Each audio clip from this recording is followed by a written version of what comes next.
Halo kakak, berhubung ini adalah kisah novel jadi kemungkinan video dan narasi tidak sama, dukung like, komen dan share-nya kakak, terima kasih sudah tidak skip iklan kakak, selamat mendengarkan. Tentu, tidak lagi. Faktanya, Huang Tingyu sama sekali tidak mempercayai Huang Funan, dia hanya percaya pada Xiao Yan dan yang lainnya.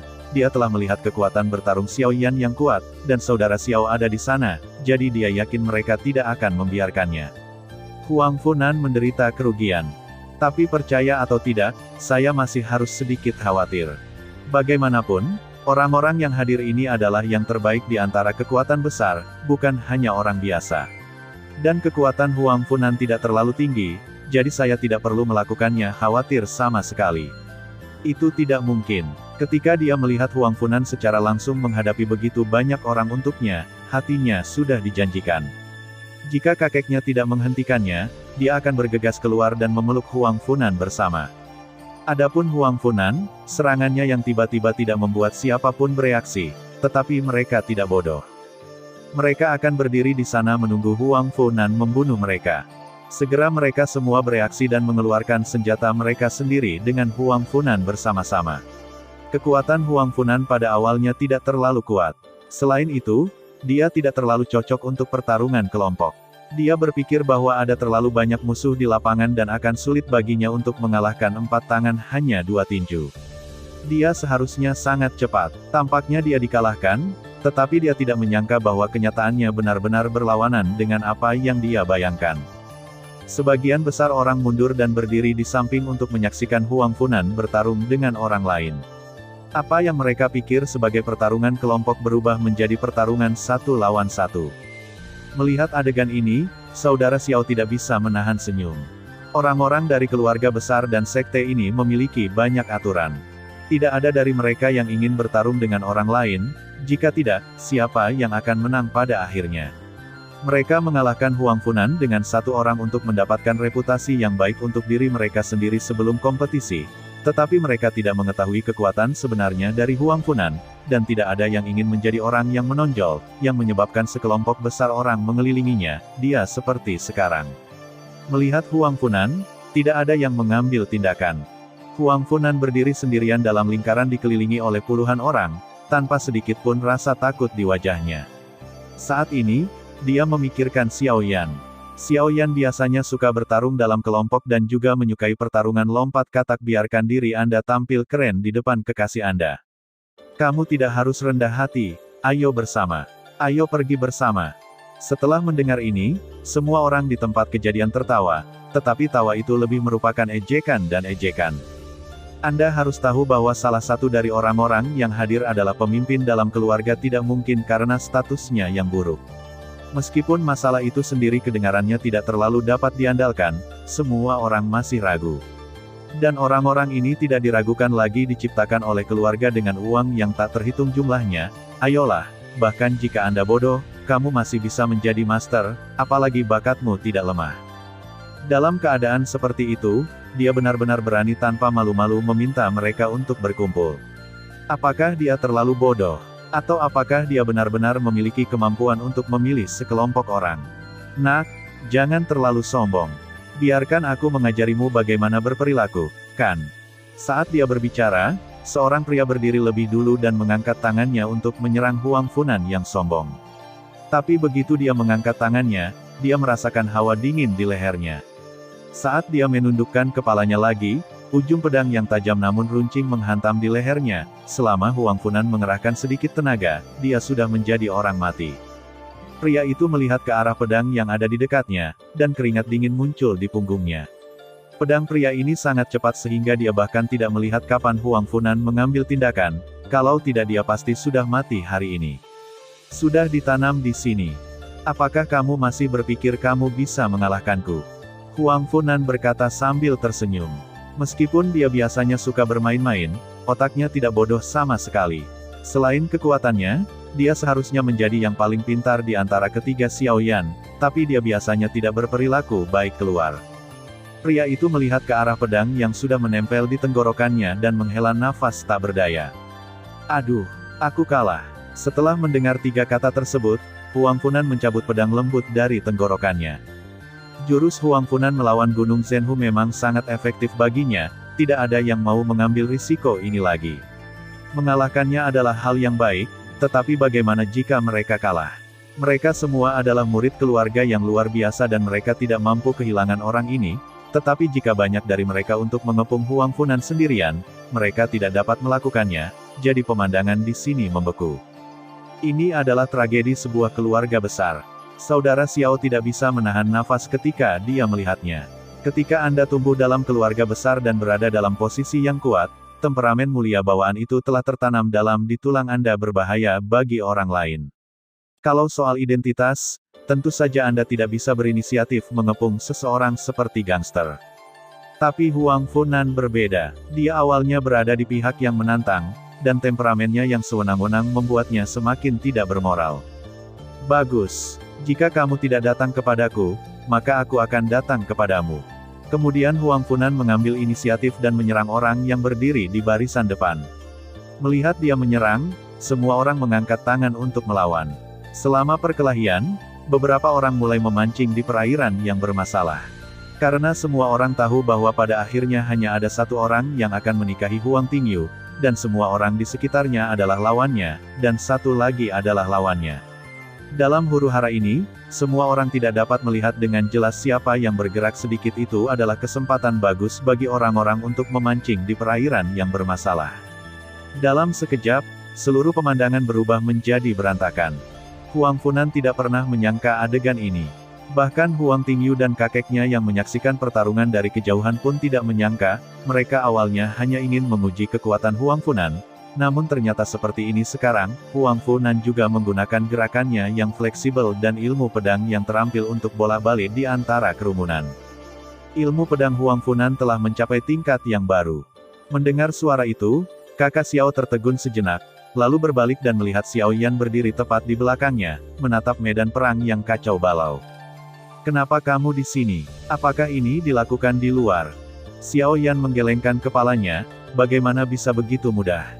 Orang-orang itu datang satu demi satu, jadi aku meminta Tuosi untuk berpura-pura menjadi orang yang memimpin mereka dan membawa mereka ke tempat lain. Aku datang untuk melihat apakah ada apapun tidak ada yang bisa dilakukan untuk membantunya. Saudara Xiao melihat huru-hara itu. Dia mengerutkan bibirnya dan berkata kepada Xiao Yan, kamu bisa membantunya membuat air menjadi keruh sedikit lagi.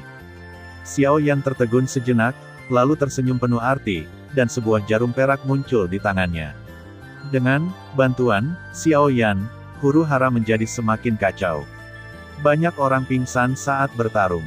Namun, hal ini tidak mempengaruhi antusiasme semua orang untuk melanjutkan huru-hara. Huang Funan tidak berdaya, dia sepertinya memahami inti dari teknik pedang tanpa bayangan ini. Alasan mengapa disebut teknik pedang tanpa bayangan adalah karena kecepatannya. Faktanya, teknik pedang tanpa bayangan yang sebenarnya tidak memiliki banyak jurus, hanya 24 jurus. Kelihatannya sangat sederhana dan biasa saja, namun ketika Anda menggunakannya, Anda akan menemukan bahwa jurusnya sangat bervariasi, dan setiap jurus dapat digunakan. Ia telah berkembang menjadi banyak jurus, dan penggunaan jurusnya tidak sekaku ilmu pedang lainnya. Meski terkesan hanya ada 24 jurus, nyatanya tidak menjadi masalah untuk berkembang menjadi ratusan jurus, gerakannya cepat, sehingga mudah untuk dihadapi. Orang-orang benar-benar bingung, inilah yang sebenarnya, tanpa bayangan. Sebelumnya, Huang Funan hanya menguasai 24 jurus, dan tidak bisa mengintegrasikannya dengan skill tubuhnya sendiri untuk mencapai penguasaan yang sebenarnya. Namun, setelah pertarungan sebelumnya, Huang Funan mampu mengalahkan pedang tanpa bayangan dan penerapannya menjadi lebih fleksibel, hal yang tidak terpikirkan olehnya sendiri. Saat dia menamparkan, dia sepertinya telah jatuh ke dalam keadaan diri. Pedang panjang di tangannya sepertinya telah diberi kehidupan olehnya.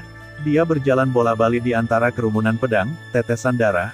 Perlahan, pedang panjang di tangan Huang Funan telah diwarnai merah dengan darah, dan seluruh pedang memancarkan cahaya haus darah. Jika Anda perhatikan lebih dekat, Anda akan menemukan bahwa pedang itu masih menyerap darah secara bertahap melekat pada penampilan.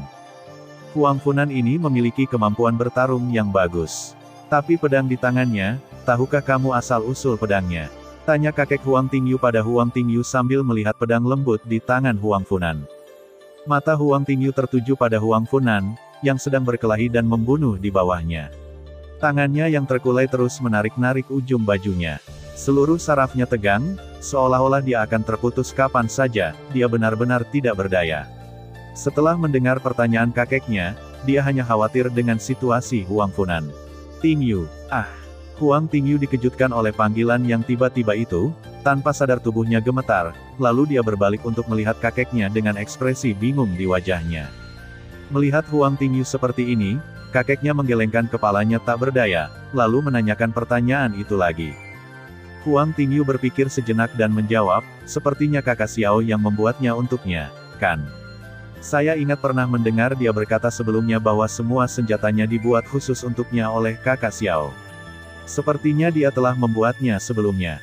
Dia membuat pedang tingkat rendah dan kemudian menggantinya dengan pedang ini. Dia berkata bahwa pedang yang dipraktikkan saudara Xiao sangat cocok untuknya dan dia sangat nyaman dengannya, jadi dia tidak pernah mengubahnya. Petik 2. Xiao Yan. Kakek Huang Tingyu tidak bisa menahan diri untuk tidak melihat pedang lembut di tangan Huang Funan, yang sedang bertempur dalam pertempuran berdarah, dengan mata gelap, Xiao Yan. Bagaimana mungkin dia kembali ke lapangan permainan? Melihat dari kejauhan, meski dalam mode jarak dekat, Huang Funan menonjol di antara kerumunan, bukan karena kekuatan bertarungnya yang super, tapi karena senjata merah di tangannya sedikit terkejut saat melihat pedang panjang itu. Jika orang ini bukan Huang Funan, Xiao Yan pasti mengira ini hanyalah pedang yang sama persis dengan yang dibuatnya. Apa yang terjadi? Xiao Yan bertanya pada kakak Xiao di sebelahnya dengan bingung. Kakak Xiao juga mengerutkan kening dan melihat pedang lembut di tangan Huang Funan, seolah dia sedang mengingat sesuatu. Saat dia memikirkannya, kakak Xiao tiba-tiba teringat sesuatu. Dia meraih pergelangan tangan Xiao Yan dan sambil merasakan denyut nadinya, aliran energi abadi memasuki tubuh Xiao Yan. Xiao Yan merasakan energi itu menjelajahi tubuhnya, dia tidak bisa menahan diri untuk tidak bertanya, ada apa? Energi abadi beredar di tubuh Xiao Yan dan kemudian kembali ke tubuh saudara Xiao lagi. Dia melihat ke arah Xiao Yan dan kemudian ke pedang lembut merah di tangan Huang Funan dalam adegan itu, dan alisnya berkerut lebih erat. Xiao Yan menjadi semakin bingung saat melihat kemunculan kakak Xiao. Memikirkan tindakan kakak Xiao barusan, dia bertanya, saudara Xiao, apa yang terjadi? Mungkinkah kelainan pada pedang lembut itu ada hubungannya denganku? Kakak Xiao menggelengkan kepalanya perlahan, aku juga tidak tahu. Kupikir itu adalah masalah di tubuhmu pada awalnya. Lagi pula, kamu yang membuat pedang, tapi aku tidak menemukan sesuatu yang abnormal di tubuhmu sekarang, jadi saya tidak tahu apa yang terjadi. Sepertinya saya hanya bisa menunggu sampai Huang Fu datang ke selatan untuk mempelajarinya dengan cermat. Pedang lembut berwarna merah menyerap darah dari dunia luar, dan kemudian mengembalikannya ke Huang Funan melalui gagangnya. Di bawah umpan balik yang terus-menerus dari pedang lembut, Huang Funan menjadi semakin berani dalam pertempuran di tubuhnya, tapi dia terlihat lebih energik. Setelah sekian lama huru-hara, tidak lebih dari 10 orang yang masih berdiri. 10 orang ini semuanya kelelahan dan terengah-engah. Hanya Huang Funan yang masih terlihat begitu energik, seolah-olah baru saja pertempuran itu tidak terjadi sendirian ini dan pedang lembut yang kuat di tangannya. Semua orang menyesal sekarang, menyesali mengapa mereka tidak menghadapinya lebih awal, tetapi biarkan orang-orang itu orang-orang telah menghabiskan kekuatan mereka dengan sia-sia, tetapi sudah terlambat untuk mengatakan apapun sekarang. 8 orang yang tersisa saling memandang. Meskipun tidak ada yang mengenal siapapun, mereka semua diam-diam memahami satu sama lain saat ini. Mereka semua mengangkat tangan untuk mengepung Huang Funan. Setelah Huang Funan ditangani, mereka akan menentukan pemenangnya. Melihat mereka bergegas ke arahnya, Huang Funan mengangkat sudut mulutnya. Dia khawatir darah mendidih di tubuhnya tidak akan bisa menguap. Dia melambaikan tangannya dan melemparkan pedang panjang di tangannya seperti senjata tersembunyi. Pedang panjang itu berputar dan terbang ke arah orang yang datang dari sisi berlawanan.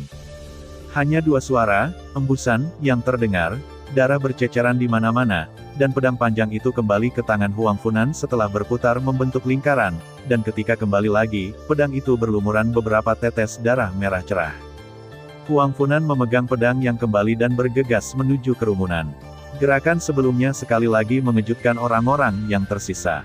Kekuatan mereka sebelumnya mungkin mirip dengan Huang Funan, dan beberapa dari mereka bahkan mungkin sedikit lebih kuat dari Huang Funan, Tetapi setelah huru-hara besar ini, kekuatan fisik mereka tidak sebaik sebelumnya, tetapi Huang Funan tampaknya masih berada di puncaknya. Apa yang akan terjadi pada mereka dengan celah ini? Dalam waktu kurang dari 10 ronde, mereka dikalahkan oleh Huang Funan seperti yang diharapkan. Pada akhirnya, Huang Funan berdiri sendirian di antara kerumunan yang mengerang dengan pedang lembut berwarna merah di tangannya, memegang postur yang sangat tampan dengan tangan terangkat tinggi. Siapa lagi? Melihat pemandangan ini, Xiao Yan mau tidak mau menutupi wajahnya. Hanya Huang Funan yang bisa melakukan hal seperti itu, tapi ini juga menunjukkan bahwa alasannya masih ada juga membuat kakak Xiao tidak bisa menahan tawa. Huang Funan ini suka pamer kemanapun dia pergi. Wow, tampan sekali. Huang Tingyu yang berada di dalam kamar mau tidak mau merasakan bunga persik yang bermekaran saat melihat pemandangan tampan ini. Dia meletakkan kedua tangannya di dada, rasa gugup sebelumnya hilang, digantikan oleh kegembiraan dan kekaguman seperti pahlawan yang jatuh dari langit. Dia menyelamatkan Huang Tingyu dari api dan air. Konon kecantikan menyukai pahlawan. Memang pahlawan dicintai oleh semua orang kemanapun mereka pergi, terutama perempuan yang baru mulai jatuh cinta. Untungnya, hanya ada sedikit murid perempuan di kuil Shaosen Huang Funan yang heroik dan heroik, itu akan menjadi kejutan lainnya. Setelah Huang Funan menyelesaikan pertunjukannya, dia menggelengkan kepalanya dan kembali ke Xiao Yan dengan tampan. Dia mengedipkan mata pada Xiao Yan dan bertanya dengan narsis, "Bagaimana kabarmu? Apakah kamu tertarik dengan pesonaku?"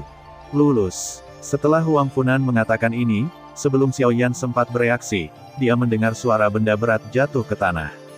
Mencari suaranya, dia melihat Tuosi jatuh ke tanah. Tuosi yang malang baru saja jatuh ke tanah. Hal-hal di luar, saya mendengar kata-kata Huang Funan begitu saya masuk. Saya tidak memperhatikan langkah saya dan terjatuh. Xiao Yan menahan senyumnya dan menunjuk ke arah Tuosi yang baru saja naik dari tanah dan berkata, "Yah, kamu memang sangat menawan. Tidak, sudah ada seseorang yang tertarik padamu, hehe." Setelah mengatakan itu, saat dia melihat ekspresi sembelit di wajah Huang Funan, Xiao Yan tidak tahan lagi dan tertawa terbahak-bahak. Melihat Xiao Yan tertawa, Huang Funan hendak mengatakan sesuatu ketika dia melihat biksu itu keluar ruangan lagi. "Donor Huang Fu, kepala biara mengundang kalian bertiga untuk masuk." Mendengar hal tersebut, Huang Funan meletakkan tangannya yang terangkat. Saat di rumah, mereka diperbolehkan bercanda, namun saat berada di luar, mereka harus konsisten dan tidak membiarkan orang lain melihat lelucon mereka. Jadi Huang Funan berdeham, mengangkat kakinya dan hendak masuk. Tiba-tiba dia melirik pakaiannya sendiri yang penuh darah. Dia mengerutkan kening, menjentikkan cincin itu, dan mengeluarkan jubah baru, dan itu dia siang hari, di hadapan semua orang, "Aku mengganti pakaianku." Saat Xiao Yan hendak berbicara untuk menghentikannya, adegan berikutnya membuatnya melebarkan matanya. Dia melihat Huang Funan telah berganti pakaian baru hanya dalam beberapa tarikan napas bahkan tidak memikirkannya. "Kapan kamu melihatnya melepas pakaiannya? Dan ketika kamu melihatnya lagi, dia sudah berpakaian. Dan dia bahkan menarik rambutnya. Kapan dia mengembangkan keterampilan ini?" Huang Funan berbalik dan mengedipkan mata pada Xiao Yan dengan percaya diri, lalu meluruskan pakaiannya, melayang dengan kaki di udara, dan Xiao Yan serta yang lainnya mengikuti dari belakang. Di bawah kepemimpinan biksu, Huang Funan dan yang lainnya memasuki sebuah ruangan. Ada seseorang yang duduk di ruangan ini, dan mereka semua mengenal orang ini. "Halo, kakek Huang Senior." Xiao Yan dan yang lainnya masing-masing menyapa kakek Huang Tingyu dan memberi hormat junior dengan hormat. Tapi begitu mereka membungkuk, mereka mendengar Huang Funan berbicara. Kata-katanya hampir membuat Xiao Yan dan yang lainnya hampir tidak jatuh langsung ke tanah. "Halo kakek." Panggilan kakek ini mengejutkan semua orang yang hadir. Sebelum ada yang bisa bereaksi, Huang Funan mengeluarkan kotak lain yang dibungkus dengan indah dan menyerahkannya kepada kakek Huang Tingyu. "Kakek, ini pertama kalinya aku ke sini dan aku tidak tahu apa yang kamu suka. Aku mendengar dari Tingyu bahwa kamu suka minum teh, jadi aku menyiapkan teh Longjing yang enak untukmu dan beberapa botol pil kecil. Hormat, aku kuharap kamu tidak menyukainya." Kata-kata ini sekali lagi menyegarkan kesan Huang Funan di benak semua orang. Xiao Yan dan yang lainnya selalu bersama Huang Funan. Mereka tidak tahu kapan dia akan pergi ke belakang mereka dan menyiapkan hadiah. Meskipun Huang Funan selalu akrab dengan dirinya sendiri, dia tidak menyangka dia begitu akrab dengannya. Pertama kali saya kembali, saya sudah memposisikan diri sebagai cucu ipar saya. Saya belum bilang setuju atau tidak. Meskipun kakek Huang Tingyu terkejut dengan kelakuan Huang Funan, dia sangat menyukainya. Anak muda yang sopan seperti itu jarang ditemukan saat ini. Dia mengambil kotak hadiah dari Huang Funan, membukanya dan melihat kotak itu tertata rapi di dalamnya 3 botol ramuan. Pertama-tama dia mengeluarkan sekotak daun teh, membuka tutupnya, dan aroma teh yang tajam tercium. Teh yang enak. Kamu yang bersusah payah. Huang Funan menggelengkan kepalanya dengan cepat. Tidak, selama kamu menyukainya, selama kamu menyukainya. Kalian semua sebaiknya duduk, jangan berdiri. Sehat. Kemudian masing-masing dari mereka menemukan beberapa kursi dan duduk di dalam ruangan, tetapi Xiao Yan dan yang lainnya duduk lebih jauh dari Huang Funan. Bagaimanapun juga, protagonis hari ini adalah Huang Funan, dan mereka tidak dapat mencuri perhatiannya. Setelah duduk, kami langsung ke pokok permasalahan. Kakek Huang Tingyu memandang Huang Funan dan berkata langsung pada intinya, ku dengar kamu ingin menikah dengan Tingyu. Ya, saat Huang Funan membuka mulutnya, kakek Huang Tingyu menyela dan bertanya. Mengapa kamu menikah dengan Tingyu? Anda tahu dia adalah satu-satunya cucu perempuan saya. Menurut Anda, bagaimana Anda layak untuknya? Saya telah menyelidiki Anda, dan ternyata Anda adalah kepala keluarga kecil di Provinsi Dongya. Kemudian, Anda langsung tunduk ke Liga Yan dan menjadi wakil pemimpin Liga Yan keluarga.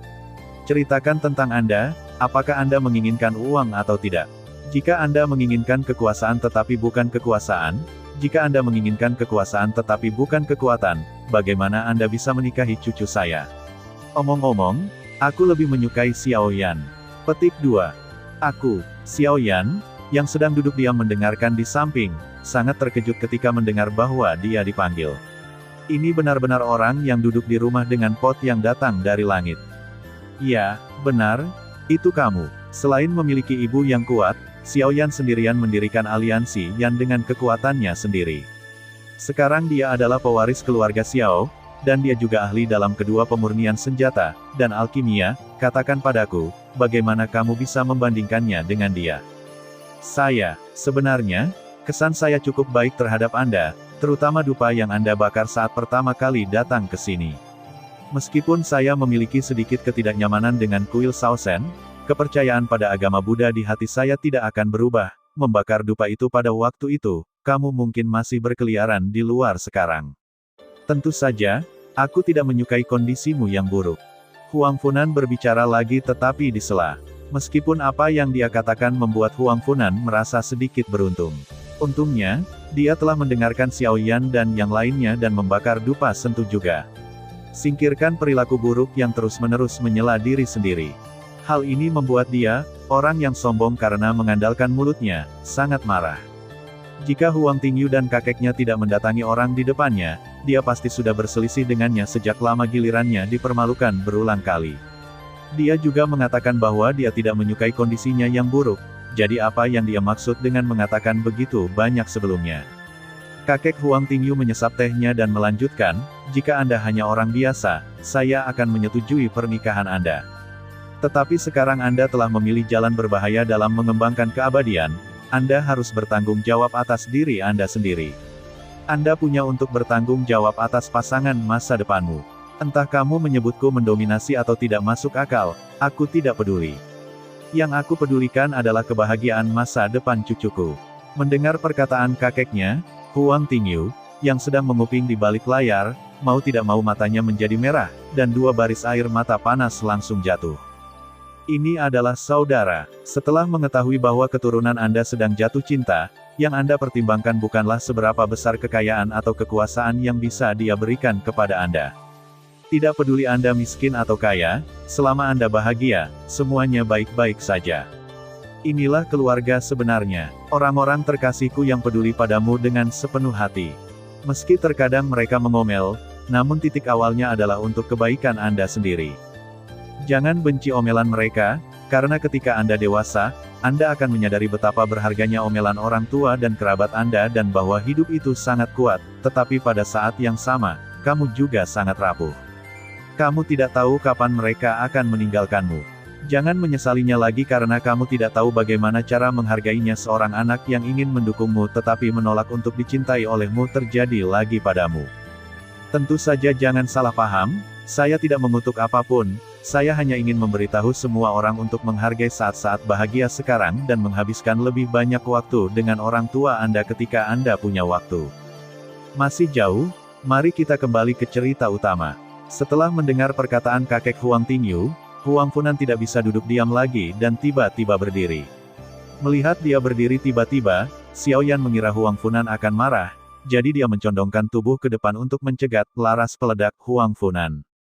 Huang Funan berdiri, menatap wajah tua di depannya, menarik napas dalam-dalam, menahan amarah di hatinya, dan memaksakan senyum kaku. Kakek, jika kakek berbicara tentang kebahagiaan, maka hari ini mari kita bicara tentang kebahagiaan. Pertama-tama, Anda mengatakan bahwa saya tidak cukup kuat. Saya akui ini. Bagaimanapun, saya masih muda dan kekuatan saya belum bisa mencapai level tinggi seperti Anda. Saya tidak sebaik Anda sekarang. Bukan berarti saya tidak akan sebaik Anda di masa depan. Kedua, Anda mengatakan bahwa kemampuan saya tidak sebaik saudara Yan. Saya juga mengakui hal ini. Dia dapat menciptakan aliansi Yan dengan usahanya sendiri, tetapi saya hanya bisa menjadi kepala keluarga kecil Huangfu. Saya mendapat penglihatan, saya mendekati pohon besar bernama saudara Yan. Saya seperti tanaman merambat, melingkari erat pohon besar saudara Yan. Setinggi pohon besarnya bisa tumbuh, tanaman merambat saya bisa memanjat setinggi itu. Tentu saja, bisa dibilang, jika pohon besar ini bisa tumbuh jika pohon itu berhenti tumbuh, maka saya tidak akan berguna. Namun, Anda juga mengatakan sebelumnya bahwa Anda sangat optimis tentang saudara Yan. Saudara Yan memiliki latar belakang dan kekuatan, jadi saya yakin dia tidak akan mudah hancur, tetapi bahkan jika itu rusak, ya ampun panjangnya masih ada. Juga, kamu bilang aku tidak punya uang, tapi aku dengan sungguh-sungguh bisa memberitahumu bahwa aku, Huang Funan, kekurangan segalanya kecuali uang. Jadi kamu tidak perlu khawatir Ting Yu akan dianiaya jika dia menikah denganku. Terakhir, mari kita bahas kembali persoalan kebahagiaan. Apakah memiliki uang dan kekuasaan berarti kebahagiaan? Tidak, semua kebahagiaan didasari oleh cinta. Tentu saja materi juga sangat penting. Konon pasangan miskin dan rendahan itu sengsara. Tapi saya tidak miskin dan rendahan, jadi materi tidak menjadi masalah. Kebahagiaan sekarang adalah, terus terang, cinta. Anda mungkin berpikir bahwa cinta adalah hal yang sangat sulit dipahami yang tidak dapat dilihat atau disentuh. Bagaimana Anda bisa menjamin bahwa saya tidak akan mengubah hati saya di masa depan?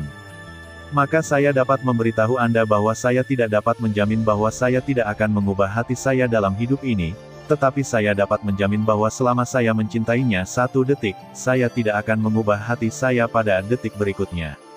Dan sekarang aku mencintai Ting Yu, dan Ting Yu juga mencintaiku. Menurutku ini adalah hal terpenting untuk kebahagiaan. Ada banyak orang luar biasa di dunia. Kamu bahkan dapat menemukan banyak orang yang 10 atau bahkan 100 kali lebih baik dariku, tapi kamu pasti harus menemukannya. Tidak ada orang yang lebih mencintai Ting Yu selain aku dan yang memperlakukan Ting Yu lebih baik dariku.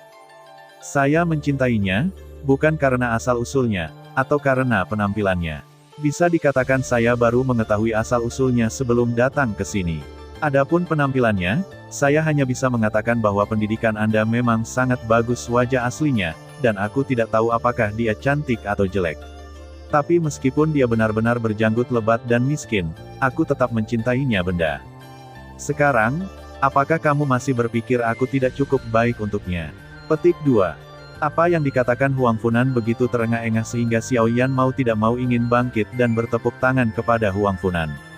Huang Funan layak menjadi Huang Funan. Dengan bahasanya yang tajam dan posturnya yang agung, jika dia memiliki momentum seperti ini terhadap Sang Guhua sebelumnya, jadi Suner mungkin sudah memilikinya, kan? Kakek Huang Tingyu juga tercengang setelah mendengar kata-kata tersebut. Ia mengetahui bahwa Huang Funan adalah pembicara yang baik dari interaksi sebelumnya, namun hari ini ia melihat kekuatan mulut Huang Funan bergerak. Sebelum dia dapat berbicara, Huang Tingyu, yang bersembunyi di balik layar, bergegas keluar dan bergegas menuju Huang Funan. Anan, melihat sosok Huang Tingyu berlari mendekat, Huang Funan membuka tangannya dan memeluk tubuh halus Huang Tingyu. Keduanya berpelukan seperti orang lain, sama sekali tidak memahami suasana hati orang lain.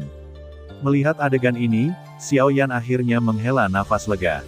Sepertinya masalah di antara mereka berdua bisa diselesaikan, dan ketika kakek melihat adegan ini, dia menutupi wajahnya tanpa daya. Dia ingin membantunya menguji karakter Huang Funan lagi, tapi dia hanya mengucapkan beberapa patah kata dan kemudian mengambil inisiatif untuk mengirimkannya ke pintunya. Kakek Huang Tingyu tidak tahan lagi dan terbatuk 2 kali, mengganggu momen manis reuni mereka. Huang Tingyu dengan malu-malu menarik diri dari pelukan Huang Funan, menundukkan kepalanya dan dengan malu-malu berjalan ke sisi kakeknya, menarik lengan baju kakeknya, dan berbisik. "Kakek, kamu masih tahu bahwa aku adalah seorang kakek." Melihat kakeknya sedikit marah, Huang Tingyu tersenyum dan meraih lengan kakeknya, menyandarkan kepalanya erat-erat di bahu kakeknya, dan berkata dengan genit, "Kapan aku tidak mengakuimu? Kamu akan selalu menjadi kakek kesayanganku." Setelah mendengar kata-kata tersebut, kakeknya mengeluarkan suara teredam dari lubang hidungnya. Penampilan arogannya hampir membuat Huang Funan tertawa. Melihat ekspresi kakek itu sedikit melembut, Huang Tingyu terus bertanya, "Kakek, mengenai masalah kita, apakah kamu setuju?" Kakeknya menatap Huang Tingyu tanpa daya, "Kamu bilang begitu, apalagi yang bisa aku katakan? Namun, aku hanya punya satu permintaan." "Apa permintaannya?" "Kamu bilang, selama aku bisa melakukannya, aku akan menyetujuinya." Huang Funan segera mengutarakan pendiriannya. Permintaanku adalah agar kamu memperlakukan Tingyu dengan baik. Dia satu-satunya cucu perempuanku. Jika kamu berani membuatnya menderita, aku tidak akan pernah memaafkanmu." Setelah mendengar perkataan kakek Huang Tingyu, Huang Funan hampir melompat kegirangan. Dia tidak menyangka bahwa dia akan menyetujui urusan Huang Tingyu dengannya dengan begitu mudah. Bagaimanapun, Xiao Yan memperlakukannya dengan sangat baik. Tapi saya telah melihat dengan mata kepala sendiri bahwa Gu Hua telah menyiksa Xiao Yan. Terlebih lagi, latar belakang Huang Tingyu jauh lebih kuat daripada suner kakeknya, tapi dia tidak menyangka akan terjadi perkelahian. Kemudian masalah itu diselesaikan setelah beberapa patah kata, yang membuatnya khawatir sia-sia selama beberapa hari. Tidak masalah. Huang Funan segera berjanji, takut kakeknya akan menyesal jika dia ragu-ragu sedikit pun. "Oke, aku akan memilih hari yang baik untukmu, dan kamu dapat memilih hari untuk menikah." "Oh, itu bagus." Huang Funan berteriak keras, berbalik, memeluk Huang Tingyu dan berputar-putar. Huang Tingyu juga tersenyum seperti anak kecil, tidak bisa menutup mulutnya. Melihat Huang Tingyu begitu bahagia, kakeknya pun mengangguk gembira. Bagaimanapun juga, dia bisa membuat Huang Tingyu begitu bahagia sepanjang waktu. Ini adalah hal terbaik. Sebagai seorang penatua, saya tidak meminta Anda untuk menjadi sangat mampu, saya hanya meminta Anda untuk hidup damai dan bahagia kebahagiaan. Xiao Yan dan kakak Xiao juga sangat lega melihat pemandangan ini. Mata Xiao Yan sedikit lembab saat melihatnya. Kapan dia bisa bersama Suner? "Suner, aku ingin tahu apa yang kamu lakukan sekarang. Apakah kamu memikirkanku sama seperti aku merindukanmu?" "Ah, bersin." Suner, yang sedang berlatih di kota kekaisaran kuno, tiba-tiba bersin. Dia mengusap hidungnya yang gatal, lalu menatap sinar matahari yang cerah di luar jendela, dan bergumam pada dirinya sendiri, "Xiao Yan, aku tidak tahu. Bagaimana kabarmu? Kamu sekarang? Apakah kamu tahu aku sedang memikirkanmu?" Perselingkuhan antara Huang Funan dan Huang Tingyu telah diselesaikan, dan pernikahannya dijadwalkan akan diadakan sebulan kemudian. Semula, Huang Tingyu ingin mengadakan pernikahan di kuil Shaosen berbeda, jadi untuk memenuhi keinginan kakeknya, dia dan Huang Funan berdiskusi untuk mengadakan pernikahan di kuil Shaosen. Namun, karena aturan kuno kuil Shaosen, mereka tidak punya pilihan selain berubah pikiran. Karena mereka tidak dapat mengadakannya di kuil Shaosen, tempat tersebut secara alami jatuh ke tangan keluarga Xiao. Xiao Yan juga bertanya secara pribadi kepada Huang Funan. Keluarga Huang Fu di prefektur Dongya akan melangsungkan pernikahan, namun Huang Funan membantahnya. Menurutnya, keluarga Huang Fu adalah keberadaan mimpi buruknya. Setelah akhirnya lepas dari beban yang mengganggu itu, ia tidak ingin kembali dan memikirkannya lagi. Peristiwa masa lalu yang menyedihkan itu, dan melihat ekspresi kesepian Huang Funan saat menyebut keluarga Huang Fu, Xiao Yan tidak punya pilihan selain diam. Setelah masalah diselesaikan, yang tersisa hanyalah kesibukan Huang Funan dan yang lainnya. Mereka yang harus membeli sesuatu, dan mereka yang harus memberitahu orang-orang harus diberitahu. Kakek Huang Tingyu berinisiatif untuk menemukannya. Huang Funan meminta pedang lembutnya. Meskipun Huang Funan sangat terkejut setelah mendengar ini, dia tetap memberikannya kepadanya, tidak akan mengingini pedang lembutnya. Meskipun dia tidak tahu mengapa kakek Huang Tingyu ingin mengambil pedang lembutnya, dia tetap memberitahu saudara Xiao tentang hal itu dengan hati yang hati-hati. Maksudmu dia mengambil pedang lembutmu? Begitu saudara Xiao mendengar tentang kejadian ini, dia secara kasar mengetahui alasannya. Pasti karena kejadian itu, awalnya, dia ingin menelepon Huang Funan dan menanyakannya setelah kejadian itu selesai, tetapi dia sedang sibuk dengan masalah pernikahan, dia melupakan masalah ini. Karena pedang lembut itu sekarang ada di tangan kakek Huang Tingyu, sepertinya dia perlu mengunjungi senior ini. Ya, dia tiba-tiba memanggilku dan memintaku untuk memberinya pedang lembut itu. Lalu aku bertanya kenapa dan dia tidak memberitahuku. Apa menurutmu dia jatuh cinta pada pedangku? Huang Funan bertanya pada saudara Xiao dengan bingung. Meskipun pedang ini bukanlah harta langka, itu adalah senjata ajaib baginya. Bahkan jika dia menukar Clear Sky Hammer dengannya, dia tidak akan bersedia melakukannya. Kakek Huang Tingyu memintanya, dan dia tidak mau menyerahkannya. Xiao Yan tidak bisa menahan tawa setelah mendengar kata-kata Huang Funan. Dia mengulurkan tangannya dan memukul kepala Huang Funan. Aku berkata, apakah kamu begitu bahagia karena kamu akan menikah baru-baru ini? Apa identitasmu? Bagaimana mungkinkah? Apakah kamu menyukai pedangmu yang patah? Huang Funan tersenyum bodoh dan mengulurkan tangan untuk menyentuh tempat di mana kakak Xiao memukulnya. Lalu mengapa dia mengambil pedangku? Kita belum bisa memberitahu Huang Funan tentang masalah ini. Kita bisa berbicara dengan Huang Funan secara detail setelah dia melihat situasinya. Jadi saudara Xiao menepuk dadanya dan berkata, jangan khawatir, serahkan masalah ini padaku. Aku akan melakukannya. Pergi dan tanyakan padamu tentang situasinya. Ngomong-ngomong, aku akan mengembalikan pedang itu padamu. Mendengar hal tersebut, Huang Funan langsung menunjukkan senyuman di wajahnya. Ia meraih tangan kakak Xiao dan berulang kali mengucapkan terima kasih. Memanfaatkan tangan Huang Funan, kakak Xiao memanfaatkan kesempatan itu untuk merasakan denyut nadi Huang Funan. Setelah itu, saudara Xiao keluar dari kamar kakek Huang Tingyu. Begitu dia sampai di pintu kamar, sebelum dia bisa mengetuk pintu, dia mendengar suara datang dari dalam. Silahkan masuk. Kakak Xiao menghela nafas, menggelengkan kepalanya tanpa daya, lalu membuka pintu dan memasuki ruangan. Halo, senior. Kakak Xiao memberinya hormat junior. Baiklah, sekarang Huang Funan dan Tingyu akan segera menikah, jadi jangan panggil aku, senior, panggil saja aku, Huang Lao. Kakek Huang Tingyu duduk di depan meja dan terlihat sopan setiap saat kata saudara Xiao yang bijaksana. Saudara Xiao segera memanjat tiang dan berkata, Huang tua, duduklah, aku tahu kamu akan datang. Apakah anak laki-laki itu, Huang Funan, memberitahumu? Kakak Xiao tersenyum tipis, lalu mengangguk, berbalik dan duduk. Aku tahu itu. Melihat matanya yang enggan tadi, kurasa dia pasti akan kembali untuk mencarimu. Bocah nakal ini, apakah kamu benar-benar takut aku akan mengambil pedangnya? Canda Huang Lao Xiao. Saudara Xiao takut Tuan Huang akan mempunyai kesan buruk terhadap Huang Funan karena hal ini, jadi dia segera menjelaskan kepadanya, tidak, dia hanya pergi untuk berbicara dengan saya tentang masalah ini, tetapi gagang pedang ini tidak berharga bagi Anda. Ya, tapi baginya, maknanya sangat berbeda. Ketika saudara Xiao mengatakan ini, Tuan Huang segera melambaikan tangannya, oke, kamu tidak perlu menjelaskannya untuknya. Saya tahu betul orang seperti apa dia. Saya tidak bermaksud menyalahkan dia, saya hanya mengatakannya. Saat dia berkata, Huang Lao mengangkat alisnya dan menatap Brother Xiao, saya yakin kamu harus memahami tujuan saya, bukan? Saudara Xiao mengangguk, dimengerti, itulah alasan saya di sini. Saudara Xiao melihat ke arah pedang lembut yang diletakkan di atas meja. Pada saat ini, pedang lembut itu telah kehilangan warna merah cerahnya dan kembali ke warna putih keperakan aslinya. Perbedaannya dari sebelumnya. Apakah kamu melihat sesuatu? Tuan Huang bertanya pada saudara Xiao, yang terus memperhatikan pedang lembut itu. Saudara Xiao menggelengkan kepalanya, tidak, saya juga memeriksa denyut nadi Huang Funan sebelum datang ke sini. Dilihat dari denyut nadinya, tidak ada yang salah dengannya, tetapi saya takut dia akan menyadarinya, jadi saya tidak memeriksa meridiannya atau semacamnya, itu. Apa yang kamu takutkan jika dia menyadarinya?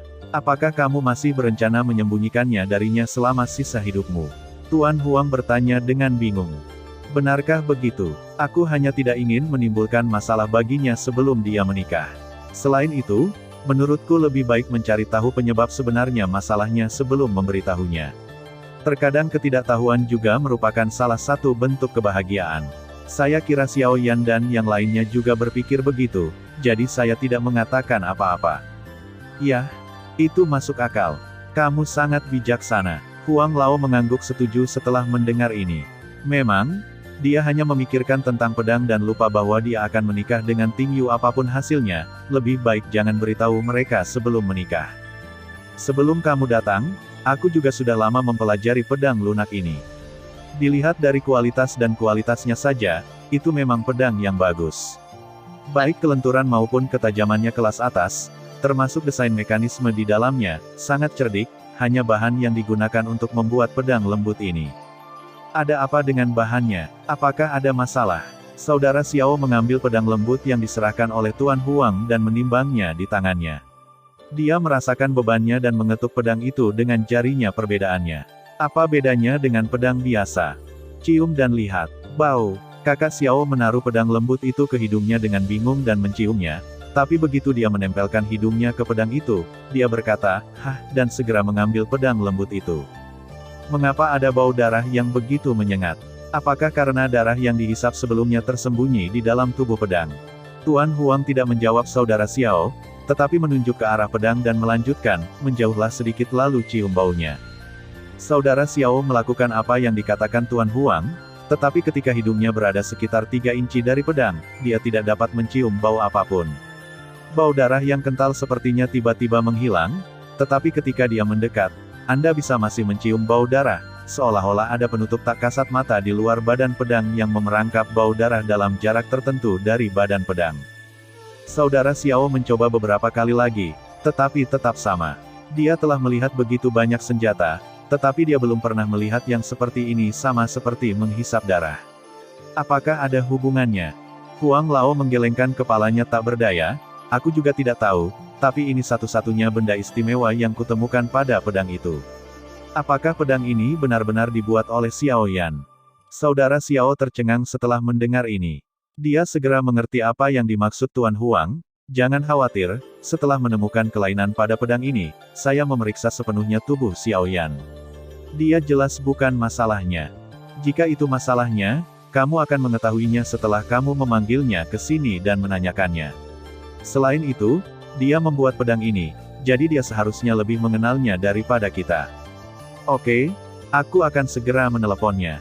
Dengan itu, kakak Xiao bangkit dan hendak berjalan keluar pintu. Tidak perlu, dia sudah ada di sini.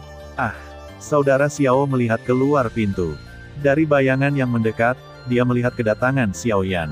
Melihat ini, dia tidak bisa menahan diri untuk tidak menghela nafas pada kekuatan Tuan Huang dunia.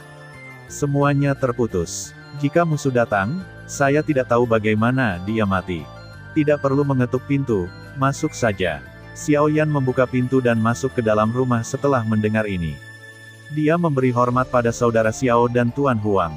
Dia tidak terkejut sama sekali dengan kehadiran saudara Xiao. Xiao Yan, kenapa kamu ada di sini? Aku mendengar Huang Funan berkata kamu datang untuk meminta pedangnya, jadi aku tahu kamu membutuhkanku, jadi aku datang. Setelah mendengar jawaban Xiao Yan yang sangat tidak menyenangkan, saudara Xiao tidak bisa menahan diri untuk tidak mengangkat sudut mulutnya, dan dengan cepat berdiri dan menarik Xiao Yan, karena kamu di sini, maka kamu dapat menjelaskan kepada kami mengapa pedang yang kamu sempurnakan memiliki apakah ada bau darah yang menyengat. Xiao Yan bahkan tidak melihatnya, dan langsung menjawab, itu karena aku mencampurkan darah Huang Funan saat memurnikannya, tapi darahnya memiliki bau yang khas. Meskipun manusia tidak bisa menciumnya, Warcraft sangat sensitif terhadapnya. Sensitif? Jadi saya menggunakan beberapa cara untuk memusatkan bau darah dalam jarak 3 inci dari tubuh pedang untuk mencegah bau itu terekspos. Setelah mendengar jawaban Xiao Yan, kakak Xiao dan Tuan Huang sama-sama terkejut. Mereka tidak menyangka kalau ini sebenarnya disebabkan oleh Xiao Yan kamu pergi ke pedang. Apakah itu berisi darah Huang Funan? Aku belum pernah mendengarnya diisi dengan darah saat memurnikan senjata. Xiao Yan mengangguk dengan jujur, memang tidak perlu menyempurnakan senjata biasa, tapi yang ini dibuat khusus untuk Huang Funan. Jika senjata itu dicampur dengan darah penggunanya, itu akan membuat pengguna dan hubungan antar senjata adalah lebih dekat, dan bahkan akan ada pemahaman diam-diam yang tak terlukiskan, yang juga akan meningkatkan efektivitas tempur pengguna. Hal ini dapat dilihat dari Huang Funan. Namun kekurangannya juga terlihat jelas, yaitu senjata ini hanya dapat digunakan olehnya saja. Jika orang lain menggunakannya, tidak hanya tidak akan meningkatkan efektivitas tempur, tetapi juga dapat mempengaruhi pertempuran karena penolakan senjata gak percaya. Pedang empuk ada di tangan Anda bisa mencobanya sendiri. Petik 2. Huang Lao mendengar kata-kata itu dan mengambil pedang lembut di atas meja dengan ragu-ragu. Dia menutup matanya dan beruntung. Biasanya, ketika dia beruntung, energi abadi akan menutupi senjatanya, tetapi hari ini dia benar-benar merasakannya pada senjatanya. Ada kekuatan yang samar-samar menolaknya. Meskipun kekuatan ini tidak terlalu besar, dia bisa memaksanya turun, tapi seperti yang dikatakan Xiao Yan, senjata saat ini tidak hanya tidak membantu pertempuran, tapi malah menahan kekuatannya sendiri efektivitas. Dia meletakkan kembali pedang lembut itu di atas meja. Meskipun saudara Xiao belum mencobanya, dia tahu dari wajah Huang Lao bahwa apa yang dikatakan Xiao Yan adalah benar. Huang Lao meletakkan pedangnya dan kemudian melihat ke arah Xiao Yan. Dia tahu bahwa senjata dapat dikustomisasi, tetapi bukankah penyesuaian umumnya didasarkan pada kekuatan, keahlian, dan atribut Anda? Saya belum pernah mendengarnya bercampur darah. Siapa yang mengajarimu metode ini? Gurumu. Xiao Yan menggelengkan kepalanya. Sebenarnya, dia hanya mencobanya dengan santai di awal, tapi dia tidak menyangka akan berhasil. Tidak, aku sendiri yang menemukannya, tapi tanpa keahlian unikku, orang biasa tidak bisa mengintegrasikan darah ke dalamnya. Apa yang ada di dalam senjata akan berkisar dari tidak dapat berbaur hingga menjadi tidak berguna, jadi jangan mencobanya dengan mudah, dan Anda tidak akan memiliki masalah apapun dengan senjata ini. Itu disempurnakan oleh saya, dan pasti tidak akan ada masalah. Kalau kenapa menghisap darah dan berubah menjadi merah, entahlah mungkin karena tetesan darah yang saya campur, tapi ini belum pernah terjadi sebelumnya, tapi kalau dilihat dari efeknya, itu mungkin bukan alasan mengapa pedang menjadi merah. Itu hal yang buruk, bukan? Masalah ini berakhir setelah perkataan Xiao Yan, dan akhirnya tidak terjadi apa-apa. Bukan karena Xiao Yan benar-benar tidak peduli dengan masalah Huang Funan, tapi dia merasa lebih baik mereka menyelesaikan masalah seperti ini sendiri akan lebih baik. Lagi pula, orang dewasa suka membuat keributan. Dia tidak ingin terjadi kecelakaan sebelum Huang Funan menikah. Oke, kalau begitu kembalikan ini padanya. Ingatlah untuk memikirkan alasan yang masuk akal dan jangan biarkan dia melihat kekurangannya. Tahu, saudara Xiao memasukkan kembali pedang itu ke dalam cincinnya, dan kemudian kembali bersama Xiao Yan. Setelah kembali, dia menemukan alasannya dan mengembalikan pedang lembut itu kepada Huang Funan. Huang Funan tidak bertanya apapun bahwa dia memeluk Ruan Jian dan menciumnya beberapa kali. Merinding di sekujur tubuh saudara Xiao, tetapi tidak ada dari mereka yang melihat bahwa ketika Huang Funan meletakkan kembali Ruan Jian di pinggangnya, gumpalan energi hitam yang sangat kecil melayang keluar dari gagangnya, pedang, berputar mengelilingi pedang, dan kemudian kembali ke gagangnya. Pada periode berikutnya, tiba saatnya mereka mempersiapkan pernikahan Huang Funan, karena diadakan di keluarga Xiao. Meskipun Huang Funan bukan murid penting keluarga Xiao, ia menikah dengan putri kecil Kuil Shaosen, dan keluarga Xiao sekalipun Anda tidak memberikan wajah Huang Funan, Anda tetap harus memberikan wajah Kuil Shaosen, sehingga hampir seluruh keluarga Xiao dihiasi dengan lampu dan warna-warni, dan sangat hidup akrab dan tidak dikenal. Hampir seluruh pasukan prefektur Changshuan telah melarikan diri. Datang untuk memberi selamat kepada Kai, orang-orang yang tidak mengetahuinya mengira itu adalah kepala keluarga Xiao yang akan menikah.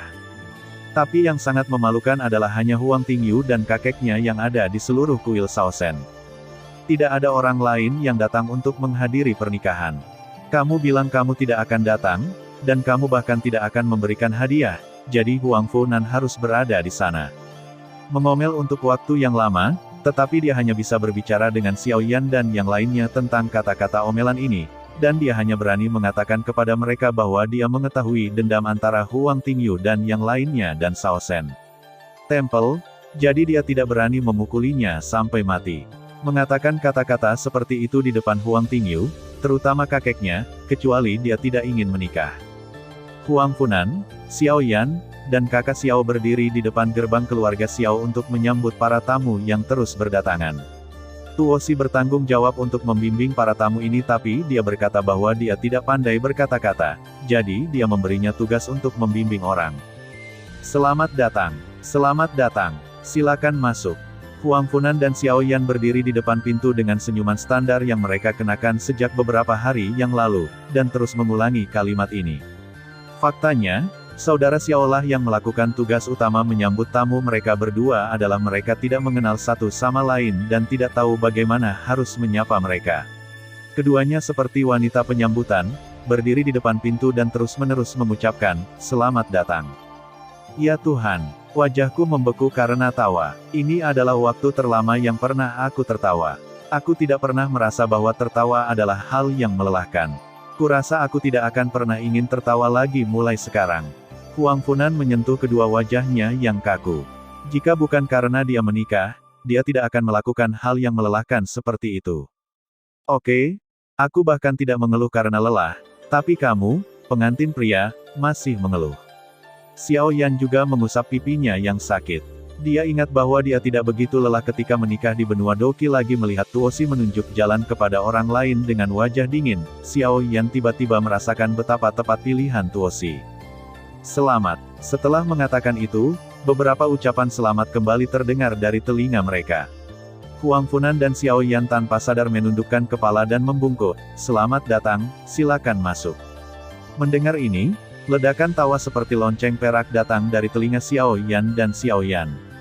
Mendengar tawa ini, kemarahan di hati Huang Funan tiba-tiba meningkat ingin mengatakan sesuatu, tapi ketika dia melihat orang di depannya, dia tiba-tiba membeku.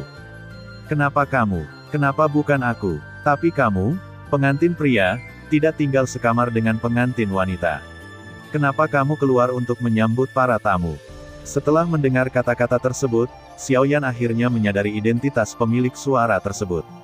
Dia diam-diam berpikir bahwa reaksinya sangat lambat, dan dia justru membuat dirinya malu di hadapannya karena dia akhir-akhir ini.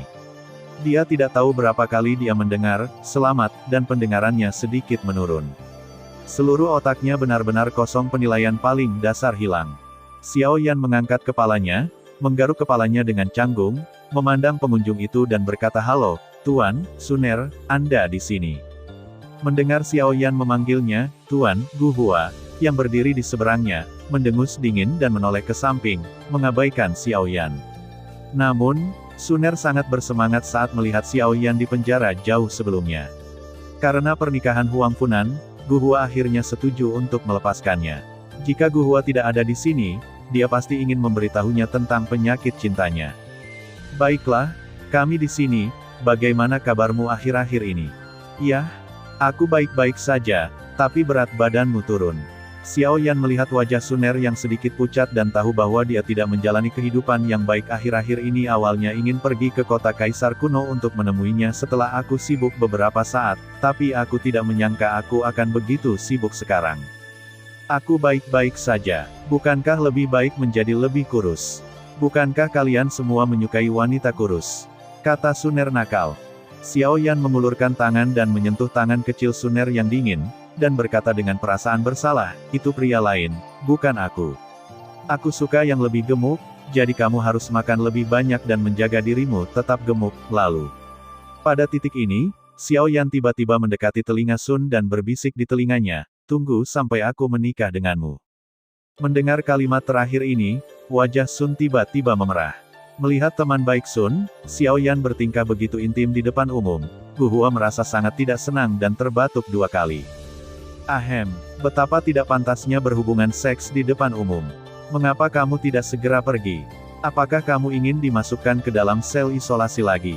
Setelah mengatakan itu, Gu Hua dan orang-orang dari kota Kaisar kuno masuk lebih dulu, dan Suner dengan cepat mengucapkan selamat tinggal pada Xiao Yan. Berhenti bicara, aku masuk dulu. Ayo bicara kalau ada kesempatan. Oke, pelan-pelan. Xiao Yan memperhatikan Suner masuk ke rumah Xiao, menolak untuk melihat ke belakang sampai dia tidak bisa melihatnya lagi. Hei, kembalilah sadar. Semua orang ada di sini, apakah tidak akan ada kesempatan untuk bertemu lagi? Huang Funan tidak bisa menahan diri untuk tidak berkata sambil melambaikan tangannya di depan wajah Xiao Yan. Xiao Yan mengalihkan pandangannya dan menatap Huang Funan dan menjawab, "Apa? Kamu boleh menikah, tapi kamu tidak boleh menunjukkan kasih sayang kepadaku." "Kamu, oke, aku akan menikah, dan aku tidak memiliki pengetahuan yang sama denganmu. Kamu hanya bisa menontonnya." Huang Funan, "Saya di sini." Sebulan segera berlalu, dan hari pernikahan tiba dalam sekejap mata. Pada hari ini, seluruh keluarga Xiao mengenakan gaun pengantin berwarna merah cerah, wajah tampan terlihat lebih tampan. Mereka mengatakan, seorang pria bergantung pada pakaiannya dan seekor kuda bergantung pada pelananya. Ini memang benar. Huang Funan terlihat sangat tampan hari ini, yang membuat beberapa murid perempuan dari kekuatan lain yang hadir terpesona memukau. Dia mengendarai Xiao Bai yang tinggi dan perkasa, melambai kepada teman-temannya di sekitarnya, dengan senyuman yang disebut kebahagiaan di wajahnya. Awalnya, keluarga Xiao menyiapkan binatang ajaib tingkat tinggi untuknya tidak cukup kuat dan tidak sesuai dengan temperamennya, jadi dia memaksa Xiao Yan untuk meminjam Xiao Bai miliknya. Awalnya, Xiao Yan juga sangat enggan, tapi dia tidak bisa menahan desakan Huang Funan untuk meminjamkan Xiao Bai padanya. Xiao Bai cukup kuat, tetapi semuanya berwarna putih, dan beberapa orang di suku menganggapnya tidak terlalu menguntungkan, jadi mereka menggantungkan bunga merah besar di leher Xiao Bai, yang membuat Xiao Bai terlihat lebih mendominasi identitasnya. Bagaimanapun, mustahil untuk tidak mengenalinya dengan ciri-cirinya yang jelas. Namun, kebanyakan orang tidak mengetahui asal-usul Xiao Bai dan mengira itu milik keluarga Xiao.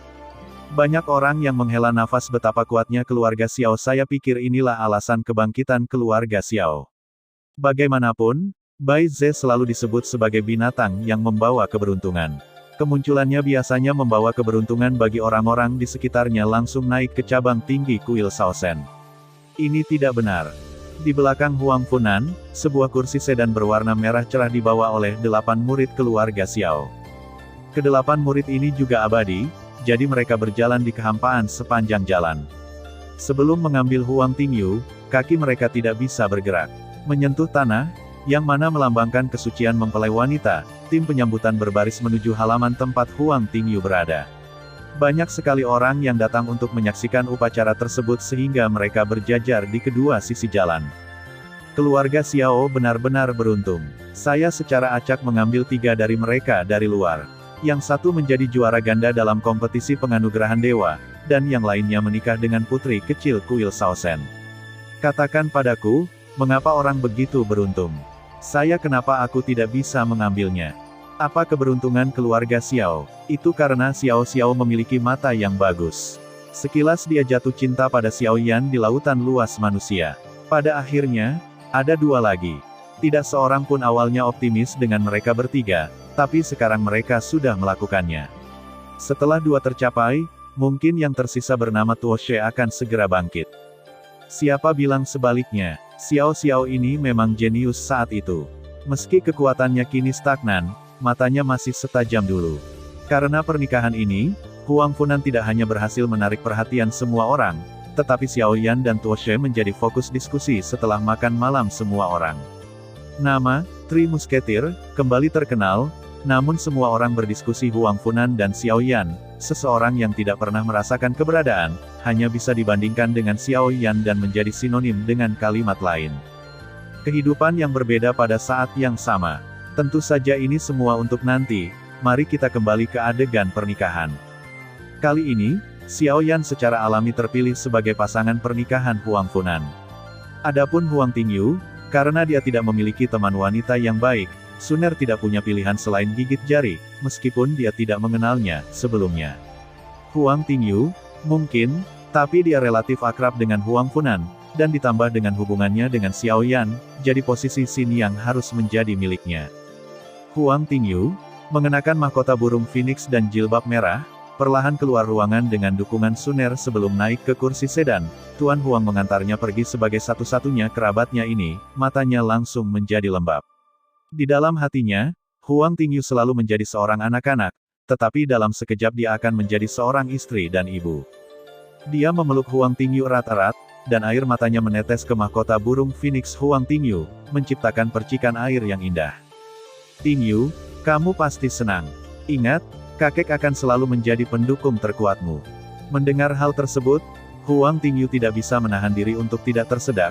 Namun hari ini adalah hari yang membahagiakan dan tidak pantas untuk menangis. Ia memaksakan kembali air matanya, mengulurkan tangannya untuk memeluk kakeknya, dan berbisik dengan berbagai hijab. Kakek, jangan khawatir, aku akan bahagia. Anan tidak berani menggangguku. Hanya aku yang mengganggunya, bukan aku. Kakek, jangan khawatir, aku sudah dewasa sejak lama. Aku tidak perlu mengkhawatirkanku lagi, sebenarnya aku sudah lama tahu kalau orang tuaku sudah tiada. Aku hanya tidak ingin kamu khawatir, jadi aku terus berpura-pura tidak berbohong padamu sudah lama baik-baik saja, jadi kamu tidak perlu mengkhawatirkanku. Jalani saja hidupmu sendiri. Jangan lupa, Bibi King masih menunggumu. Aku pergi. Kakek, aku akan selalu mencintaimu. Setelah mengatakan itu, Huang Tingyu segera menarik diri dari pelukan Huang Lao, dan dengan bantuan Suner, dia naik ke kursi sedan merah besar, meninggalkan Huang Lao sendirian di tengah angin sekarang. Ketika dia sadar kembali, kursi sedan Huang Tingyu sedang berjalan menjauh. Dia tidak bisa menahan diri untuk tidak mengangkat sudut mulutnya saat dia melihat kursi sedan yang semakin menjauh. Anak ini akan sangat mengejutkanku. Pernikahan mereka diadakan di aula utama keluarga Xiao. Dengan kehormatan seperti itu, tidak lebih dari 10 orang di keluarga Xiao. Tentu saja, semua ini karena status istimewa Huang Tingyu, jadi dia bertindak sebagai penatua hari ini. Duduk di aula atas adalah saudara Xiao dan Xiao Yueseng, kepala keluarga Xiao. Huang Funan memimpin Huang Tingyu selangkah demi selangkah ke aula khidmat dan berdiri di depan mereka. Sembahlah langit dan bumi. Dua terima kasih kepada Gaotang. Salam pasangan. Upacaranya selesai. Kirim ke kamar pengantin. Setelah serangkaian prosedur, pernikahan mereka berdua berjalan lancar. Pada sesi pemanggangan berikutnya, mereka terus-menerus mabuk. Untungnya, Huang Funan adalah seorang peminum yang baik, namun dia masih mengalami sedikit masalah dengan wajahnya memerah karena pengaruh alkohol, dan akhirnya kembali ke kamar pengantin dengan bantuan Xiao Yan dan yang lainnya berbaik hati untuk tidak membuat masalah baginya di kamar pengantin. Huang Funan memasuki ruangan dengan wajah merah, terhuyung-huyung ke tempat tidur, mengambil timbangan yang diletakkan di samping, mengulurkan tangannya untuk mengangkat hijab merah yang menutupi kepala Huang Tingyu, dan ketika dia melihat hijab merah di bawah setelah melihat wajah itu, Huang Funan langsung duduk di tanah. Keesokan harinya, setelah malam angin musim semi, Huang Funan baru bangun hampir tengah hari. Saat dia bangun, Xiao Yan dan Tuosi sudah makan di ruang tamu tapi bercanda. Hei, pengantin pria kita sudah siap bangun. Di mana pengantin wanitanya? Dia tidak bisa bangunkan. Haha. Mendengarkan ejekan kejam Xiao Yan, Huang Funan memutar matanya, lalu duduk di meja dan mulai makan. Setelah semalaman berolahraga, dia benar-benar kosong sekarang dan ingin makan semua yang dilihatnya. Kenapa kamu tidak menungguku? Kenapa kamu mulai makan sendiri? Tepat ketika Huang Funan duduk dan mengambil sumpitnya untuk dimakan, sebuah suara yang familiar terdengar dari luar pintu. Hanya dengan mendengar suara ini, Xiao Yan tahu bahwa Huang Tingyu lah yang ada di sini akan seperti ini pada hari pertama mereka. Yang satu sebelum dan satu lagi di belakang, masalah macam apa ini? Jadi Xiao Yan berdiri dan pergi mengambil sepasang mangkuk dan sumpit lagi untuk Huang Tingyu, tetapi ketika dia berbalik untuk mengambil mangkuk dan sumpit, dia mendengar suara sumpit jatuh ke tanah mau tidak mau bercanda. Aku berkata pada Huang Funan, ini apakah kamu begitu takut pada istrimu di hari pertama pernikahan? Kamu begitu takut hingga menjatuhkan sumpitmu saat melihatnya datang. Setelah Xiao Yan selesai berbicara, dia berbalik dengan mangkuk dan sumpit di tangannya. Tetapi ketika dia baru saja berbalik dan melihat orang yang berdiri di depan meja, dia tidak bisa menahan untuk melonggarkan cengkramannya, dan mangkuk serta sumpitnya, di tangannya jatuh langsung ke tanah. Kemudian dia melihat sesosok tubuh berkedip cepat di depannya, menangkap mangkuk dan sumpit yang hendak jatuh ke tanah. Saat sosok itu mendekat, aroma samar melayang ke hidungnya. Kakak Xiao, jangan terlalu bersemangat saat melihatku, kan? Bukankah mangkuk dan sumpitnya dibeli dengan uang? Kamu, bagaimana kamu bisa menjadi seperti ini? Xiao Yan mau tidak mau bertanya dengan heran ketika dia melihat Huang Tingyu di depannya. Melihat ke meja, Huang Funan sedang makan dan minum dengan penuh minat, tetapi sumpit di tangan Tuosi telah menghilang turun ke arah Huang Tingyu yang ada di depannya lagi. Dia hanya bisa menganggukkan kepalanya. Pantas saja Tuoshe yang selama ini selalu tenang begitu terkejut hingga dia bahkan menjatuhkan sumpitnya rakyat. Alisnya seringan air musim gugur, kulit gioknya ditemani angin sepoi-sepoi, dia secantik buah persik di 3 mata air, dan semurni krisan di 9 musim gugur. Jika bukan karena tatapan nakal di matanya, Xiao akan tetap ada di sana. Yan benar-benar tidak mengenalinya. Dia sudah menduga bahwa penampilannya tidak terlalu buruk sebelumnya, tapi dia tidak menyangka dia akan mengenalinya sangat cantik setelah melepas penyamarannya. Xiao Yan berjalan perlahan ke arah Huang Funan, yang sedang makan di meja, dan menepuk bahunya. Huang Funan, apakah kamu menemukan harta karun? Huang Funan berkata sambil makan, menurutku juga begitu. Aku kaget saat melihatnya seperti ini kemarin. Aku terbiasa melihatnya berjanggut lebat, jadi tiba-tiba dia begitu cantik. Aku tidak terbiasa, dia. Melihat mata Huang Funan yang sedikit bangga, Xiao Yan memutar matanya ke arahnya. Kamu adalah contoh tipikal seseorang yang berperilaku baik setelah mendapat keuntungan. Jaga aku. Huang Funan menjawab dengan tegas, dan ekspresi bangga di wajahnya tidak bisa dihentikan. Apa yang akan kamu lakukan setelah menikah? Apakah kamu akan bepergian? Xiao Yan bertanya dengan rasa ingin tahu pengetahuan. Mari kita bicara tentang hubungan mereka sebagai pasangan muda. Kami berencana untuk kembali ke kuil Shaosen untuk menemui kakek dulu, lalu pergi jauh ke utara menuju kuil Shaosen. Saya ingin melihat padang rumput, lalu pergi ke timur untuk melihat laut, lalu kembali lagi setelah alingkaran. Huang Tingyu berkata dalam fantasi bahwa inilah yang baru saja mereka diskusikan tadi malam. Awalnya, Huang Funan tidak ingin bermain karena dia tidak ingin meninggalkan Xiao Yan dan yang lainnya terlalu jauh untuk saat ini, karena takut dia tidak akan bisa kembali jika sesuatu yang tidak terduga terjadi, tetapi karena Huang Tingyu ingin pergi, maka dia tidak punya pilihan selain setuju. Sekarang dia punya waktu luang, dia bisa pergi dan bersenang-senang.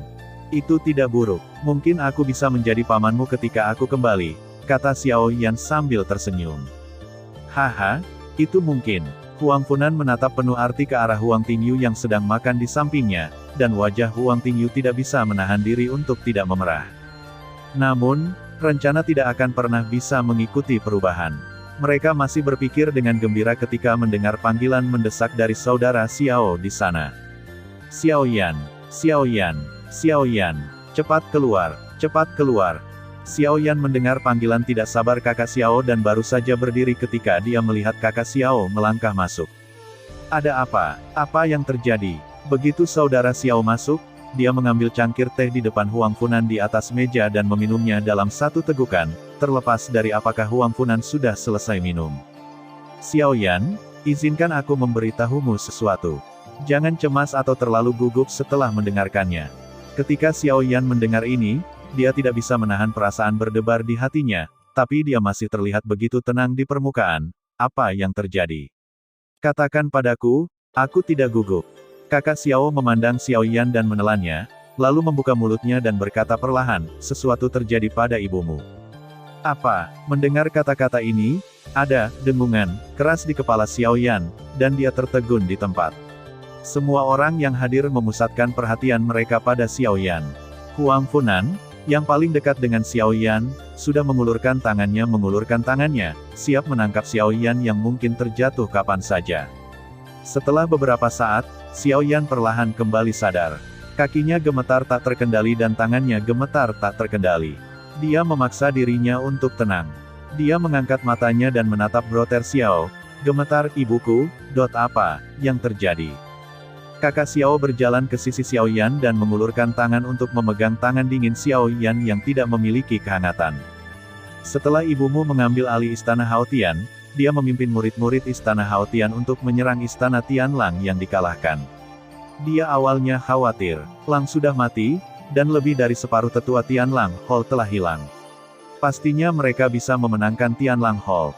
Perkembangan perang di awal memang semulus yang mereka harapkan, dan mereka tidak terkalahkan.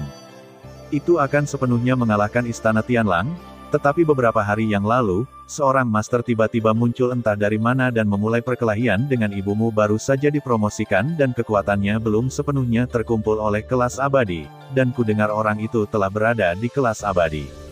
Selain itu, ibumu telah mengalami pertempuran yang tak terhitung jumlahnya, besar dan kecil, jadi dalam pertempuran itu, dia pasti dikalahkan di tangan orang itu. Tetapi orang itu tidak membiarkan ibumu pergi, tetapi memenjarakannya dan mengusir semua murid istana Hao Tian keluar dari aula utama istana Tianlang. Sekarang hanya mereka berdua yang berada di aula utama istana Tianlang, karena itu kami memiliki ibumu sebagai sandera di tangan kita, jadi semua orang di istana Hao Tian tidak berani menerobos masuk dengan gegabah, tetapi hanya mengepung aula utama. Sudah hampir setengah bulan, dan sejauh ini, hidup dan mati tidak diketahui. Hidup atau mati tidak diketahui. Keempat kata ini seperti sambaran petir ke Xiao Yan, yang masih bisa berdiri, mendengar empat kata ini dan terjatuh ke belakang. Untungnya, dengan dukungan Brother Xiao dan Huang Funan, Xiao Yan nyaris tidak bisa duduk tanah. Xiao Yan, yang dibantu untuk duduk di kursi, memiliki mata yang kusam dan mata yang kosong, dia sepertinya telah kehilangan jiwanya. Huang Funan hendak mengatakan sesuatu, tetapi saudara Xiao memotongnya dengan matanya Huang Fu. Nan tidak berkata apa-apa. Yang dibutuhkan Xiao Yan saat ini bukanlah kenyamanan, tapi mencerna berita yang tiba-tiba ini. Dia yakin dengan kemampuan Xiao Yan, tidak butuh waktu lama bagi Xiao Yan untuk benar-benar tenang dan membuat keputusan yang paling tepat. Faktanya, setelah mendapat kabar pagi ini, kakak Xiao ragu-ragu sejenak, dia bertanya-tanya apakah akan memberitahu Xiao Yan. Dia tahu betul Xiao Yan adalah orang yang menghargai cinta dan keadilan, apalagi dia adalah orang yang terjebak. Sekalipun ibunya adalah temannya, dia akan mengambil risiko untuk menyelamatkannya, meskipun nyawanya sendiri harus dibayar. Tetapi karena karakternya, saudara Xiao ragu-ragu untuk memberitahunya bahwa Yan Qianqian pun bukan tandingannya. Tetapi jika Anda tidak memberitahunya, begitu Yan Qianqian kehilangan nyawanya karena ini, Xiao Yan pasti akan menyalahkannya, dan bahkan menciptakan kesenjangan antara dia dan keluarga Xiao, sesuatu yang sama sekali tidak ingin dia lihat. Setelah ragu-ragu, dia pergi mencari Xiao Yuesheng, yang tentu saja mendapat berita itu. Meskipun dia tidak setuju dengan Xiao Yan untuk menyelamatkan Yan Qianqian, mereka semua tahu bahwa mereka tidak dapat menghentikan Xiao Yan untuk menyelamatkan ibunya. Itu tidak boleh dihentikan, tapi Xiao Yan sekarang menjadi harapan seluruh keluarga Xiao mereka. Jika tidak ada kesalahan, bukankah dia orang di kelas abadi? Jika Anda tidak bisa mengalahkannya sendirian, mereka tidak percaya bahwa Anda tidak bisa mengalahkannya dalam pertarungan kelompok. Jadi di bawah instruksi Xiao Yuesheng, saudara Xiao dengan cepat mengumpulkan sekelompok makhluk abadi dan makhluk abadi yang unggul, berkumpul di gerbang keluarga Xiao, siap berangkat kapan saja. Setelah melakukan semua ini, saudara Xiao datang untuk memberitahu Xiao Yan. Reaksi Xiao Yan persis seperti yang diharapkan Brother Xiao, tetapi waktu reaksinya jauh lebih singkat dari yang dia harapkan. Hanya dalam beberapa napas, Xiao Yan dengan cepat menjadi tenang, dan ketika dia membuka matanya lagi, cahaya yang disebut kepercayaan diri, sepertinya meledak, langsung terlihat di matanya. Hanya dalam beberapa detik, Xiao Yan dengan cepat menyesuaikan keadaannya. Mentalitas yang kuat ini bahkan membuat saudara Xiao merasa rendah diri terhadapnya. Aku baik-baik saja, kamu tidak perlu melihatku. Xiao Yan memandang empat pasang mata di sekitarnya dan berkata sambil tersenyum. Lalu dia menoleh ke Huang Tingyu dan berkata, Huang Tingyu, bolehkah aku bertanya kamu sesuatu? Mendengar Xiao Yan sebenarnya mengucapkan kata, mohon, pada dirinya sendiri, Huang Tingyu tahu bahwa masalah ini pasti sangat sulit. Jika tidak, karakter Xiao Yan tidak akan pernah mengucapkan kata, mohon, saudara Xiao, ada apa? Petik 2. Bisakah kamu meminjamkan lonceng emasmu padaku? Setelah Xiao Yan mengucapkan permintaannya, Huang Tingyu tidak bereaksi untuk beberapa saat, dia pikir itu adalah permintaan yang tidak dapat diungkapkan dengan kata-kata, bukankah itu hanya meminjam lonceng emas? Apakah ini digunakan dengan sangat serius? Huang Tingyu mungkin tidak menganggap masalah ini sebagai masalah besar, tapi Xiao Yan tahu bahwa lonceng emas adalah harta karun kuil Shaosen, dan lonceng itu ditinggalkan oleh Huang Tingyu untuk pertahanan diri oleh Huang Lao. Mereka adalah sepasang kekasih, dan dia dapat dikatakan bahwa Huang Tingyu bukanlah seorang kerabat, melainkan seorang teman yang baik. Tidak masuk akal jika tiba-tiba meminta seseorang untuk meminjamkan harta yang menyelamatkan nyawanya. Tidak yakin dia bisa melindungi Yan Qianqian, jadi dia hanya bisa melindungi Yan Qianqian dengan cara ini. Tetaplah bersama Yan Qianqian, lalu bertarung sampai mati dengan pria itu. Oke, tidak masalah. Saat dia mengatakan itu, Huang Tingyu hendak mengeluarkan penutup lonceng emas dan memberikannya kepada Xiao Yan, tapi saat ini, Huang Funan mengulurkan tangan dan menghentikan perilaku Huang Tingyu. Huang Tingyu terkejut saat melihat Huang Funan benar-benar menghentikannya. Bukankah Huang Funan dan Xiao Yan adalah saudara baik yang bisa menukar nyawa mereka demi nyawa mereka? Mengapa dia bahkan berhenti meminjam lonceng emas? Huang Funan mengabaikan kebingungan di mata Huang Tingyu, tetapi menatap langsung ke arah Xiao Yan, dengan sedikit kemarahan di tubuhnya. Xiao Yan, apa maksudmu? Xiao Yan. Huang Funan selalu memanggil Xiao Yan, saudara Yan, dan jarang memanggil namanya secara langsung. Apa yang terjadi kali ini? Bahkan kakak Xiao di sampingnya sedikit terkejut, bukankah dia hanya meminjam penutup lonceng emas? Mengapa Huang Funan marah? Yang lain tidak mengerti maksud Huang Funan, tapi Xiao Yan memahaminya dengan baik. Dia menjelaskan, kamu baru saja menikah, jadi kamu tidak perlu ikut serta dalam operasi berbahaya seperti itu. Kamu bisa melakukan perjalanan sesuai rencana sebelumnya. Serahkan masalah ini padaku dan Tuo Si Broter, kamu tidak perlu ikut campur. Mendengar hal tersebut, Huang Tingyu dan kakak Xiao akhirnya paham alasan kenapa Huang Funan marah. Ternyata bukan karena Xiao Yan meminjam penutup lonceng emas, melainkan karena Xiao Yan menolak melepaskan mereka bersama. Bang! Tepat setelah Xiao Yan selesai berbicara, Huang Funan meninju wajah Xiao Yan. Xiao Yan tidak menyangka Huang Funan akan memukulnya, jadi dia tidak siap sama sekali dan terkena pukulan Huang Funan ke belakang. Sebelum ada yang bisa bereaksi, Huang Funan melangkah maju lagi dan memukul tubuh Xiao Yan. Xiao Yan, apa pendapatmu tentang aku? Seorang pengecut yang hanya bisa berbagi berkah tetapi tidak berani berbagi kesulitan. Kita sudah saling kenal selama bertahun-tahun. Kupikir kamu memahamiku dengan baik, tapi aku tidak menyangka itu benar, hanya aku yang sentimental. Jangan biarkan aku terlibat dan, jangan biarkan aku terlibat. Kalau begitu, jangan terlibat dalam urusanku di masa depan. Setelah mengatakan itu, Huang Funan berdiri, melepaskan tangan saudara Xiao, dan melangkah keluar pintu.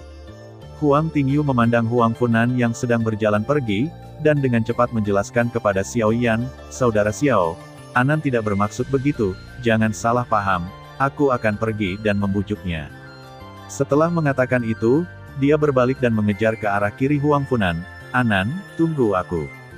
Setelah Huang Funan pergi, Xiao Yan perlahan berdiri dari tanah, menyeka darah dari sudut mulutnya dengan ibu jarinya, melihat ke pintu dan berkata, Huang Funan ini sangat kejam. Kamu pantas mendapatkannya. Saat ini, Tuo She, yang sedang duduk di meja untuk makan, angkat bicara. Dari kejadian itu sampai sekarang, dia duduk di sana dengan tenang, seolah-olah semuanya bukan urusannya. Tertawa saja, Xiao Yan mau tidak mau berdiri, meregangkan tubuhnya, lalu menatap Huang Funan yang telah berjalan pergi. Oke, kita harus pergi. Ayo pergi. Tuo Si berdiri dan mengikuti Xiao Yan keluar. Hanya kakak Xiao yang tersisa di kamar. Dia sedikit terkejut melihat kekacauan di ruangan itu, tapi sekarang tidak ada waktu untuk berpikir terlalu banyak, jadi aku segera mengejarnya. Tunggu aku. Terima kasih sudah mendengarkan kakak dan yang sudah subscribe. Untuk yang belum subscribe yuk subscribe kakak dan yang minat support jadi member klik tombol gabung kakak. Semua cerita sudah Mimin simpan di playlist supaya bisa kakak ikuti. Bila suka cerita Mimin jangan lupa subscribe channel Mimin dan share channel Mimin ke seluruh penjuru benua. Terima kasih.